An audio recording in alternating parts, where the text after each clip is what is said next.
Hey guys, I'm Ellise and I'm hanging out with Rob on Front Row Live.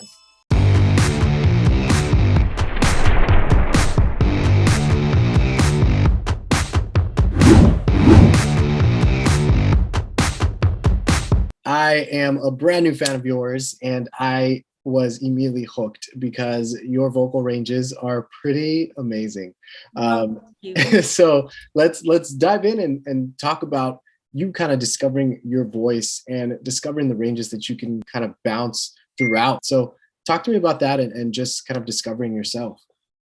Yeah, I've always sang my whole life, so singing was kind of like my first love, I guess. And my mom has videos of me singing even when I'm like a little baby, like singing along to Baby Einsteins or whatever. But I really started getting into it.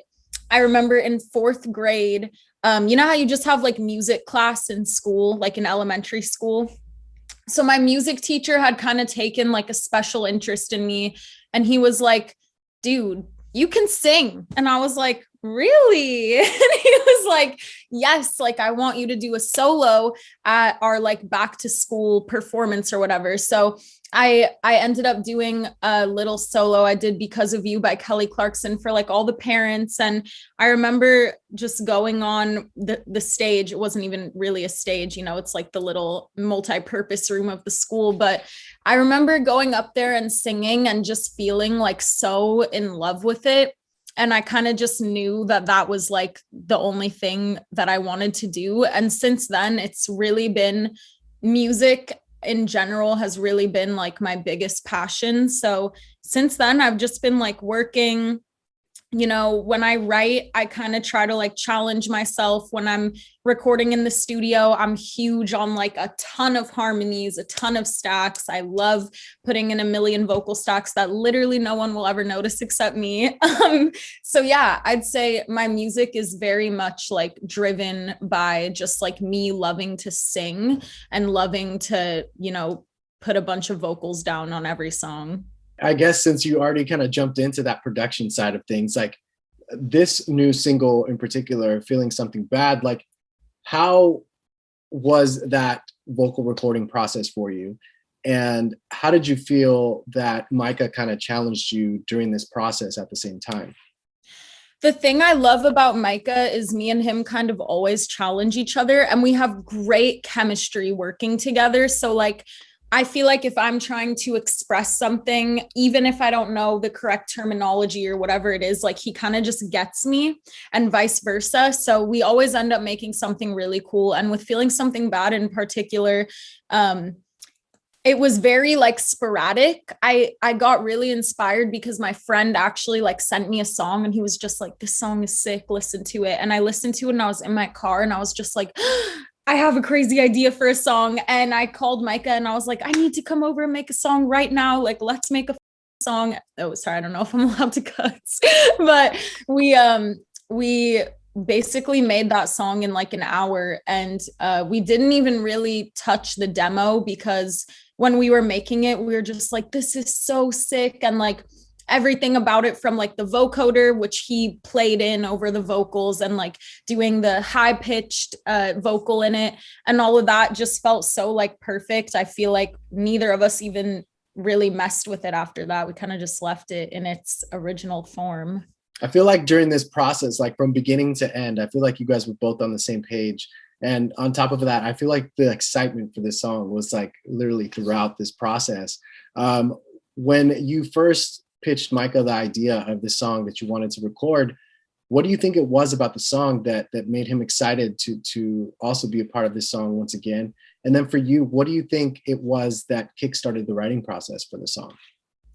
So I think he was excited because, well, me and Micah just love making music together. And we made Feeling Something Bad actually like a little over a year ago now. We made it in January of 2020. So at that time, we had only been working together for a few months and we hadn't made too much music together. And it was just so left of everything we had been making that I think that like really excited him, and it excited me too. And then what was the other thing you asked? Sorry, my memory is like a goldfish. No, you're good. And the right, as far as like the writing process, like what kind of kickstarted the idea of the song?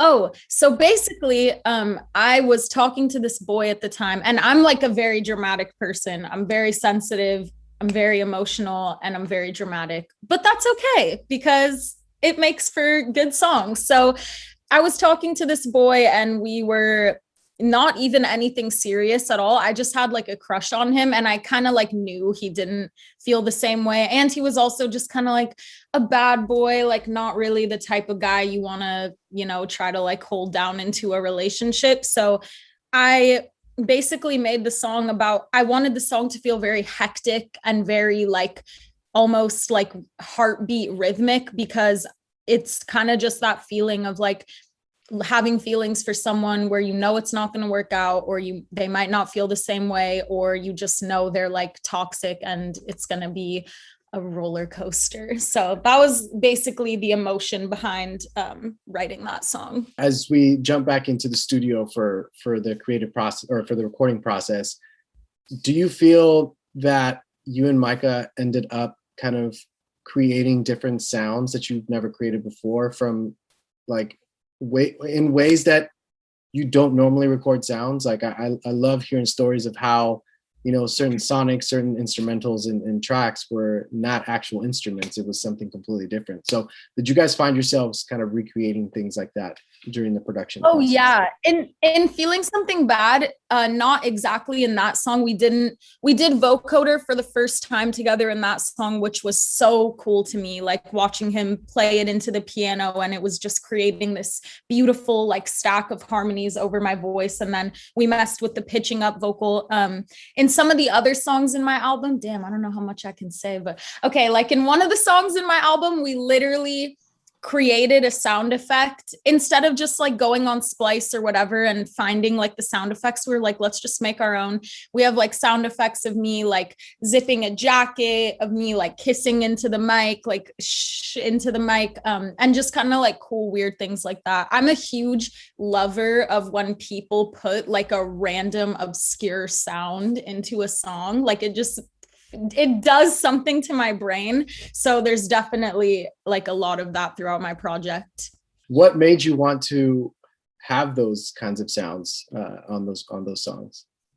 Honestly, I don't know. When I make music, it's really just like when people are like, what are your inspirations or whatever? Obviously, I'm very inspired by like a lot of artists and stuff. But for me, I feel like I get more inspired by like one specific thing in a song rather than like a whole song, or like one very specific thing about an artist rather than a whole artist. And I feel like when I go into the studio to make music, I'm just thinking of like, what do I like? Like what feeds my brain when I listen to music? And I kind of like pull all those little inspirations and compile it, and it just becomes what it becomes. And I've just always loved like the like random room noises being in songs. It's just like, you're not supposed to be there, but it worked, In saying that, what inspires you with Feeling Something Bad? For Feeling Something Bad, I was definitely, it's funny because it was actually the song my friend sent me that made me want to go make Feeling Something Bad was a 100 Gex song. And that was like the first song I ever heard by 100 Gex. Now I'm like super hip to them and I like all their music, but I heard that little pitched up vocal, and like obviously Frank Ocean, and I mean a lot of people have done the pitched up vocal, but just kind of like what I was listening to in that time was a lot of like vocal effects and just kind of like weird unique vocal effects. So I wanted to make a song that had a kind of weird structure and like some cool vocal effects on it. So I just set out on that mission. And with those vocal effects, how did that impact the cadence of the song, or even kind of just finding those pockets for your lyrics? I think, well, the thing about me is when I write a song, I go in order. So I don't write the hook first and then fill in the blanks. I go like from the beginning. And once I have like a melody, I'm like, okay, here are the words for this section. Okay, next melody, next words. So I kind of like knew from the jump that I wanted the beginning to come in on a high pitch vocal. And then I definitely knew I wanted like some really cool vocoder in there in the hook. So yeah, that was kind of pre-planned. Now, I know you've been teasing a new song for next week.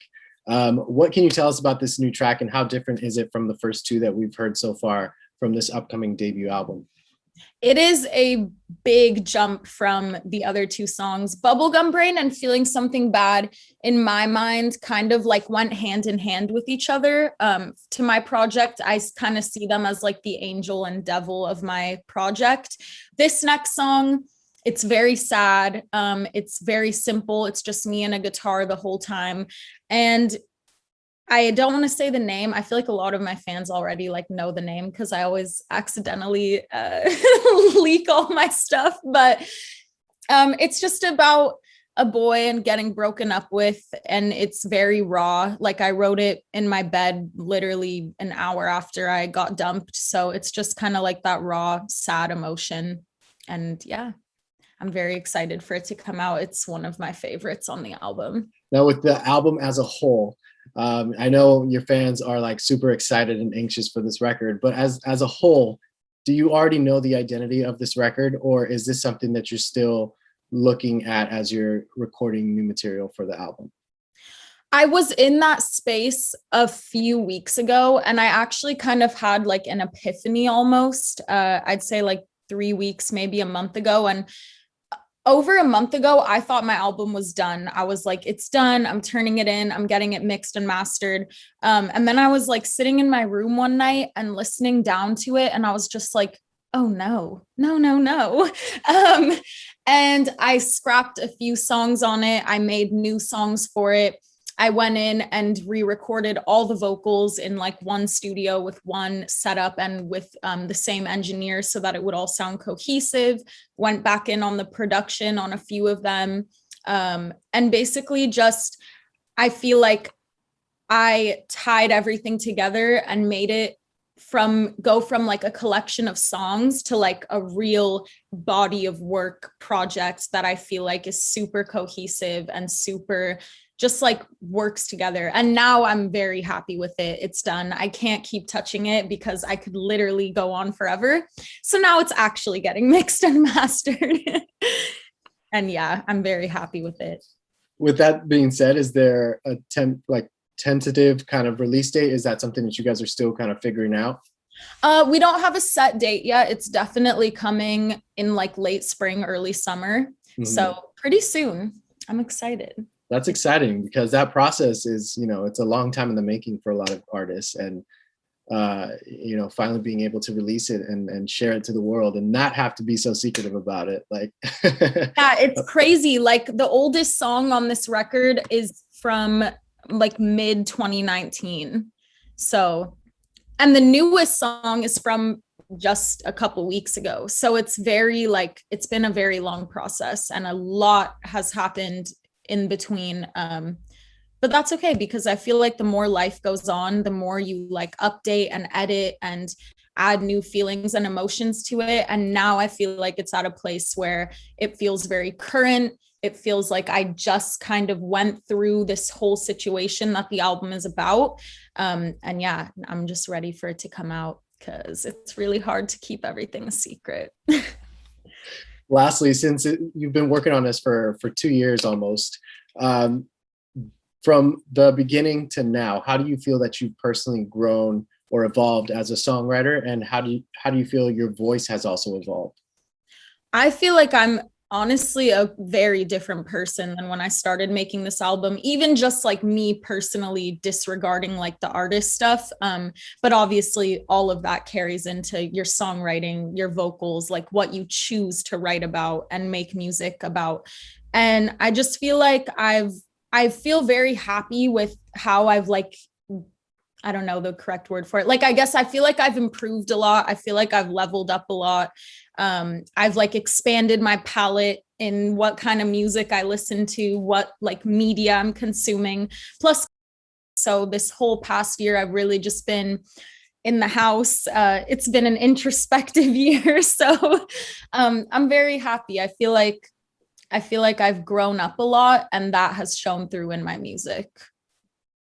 Amazing. Well, congratulations with these first two songs from the album so far, and Thank you. definitely can't wait for the album. I know everybody else is like anxious for it as well. So looking forward to that, and thank you for taking the time to talk to me. Of course. Thank you so much. I cannot wait for you to hear it. And thank you for taking the time as well.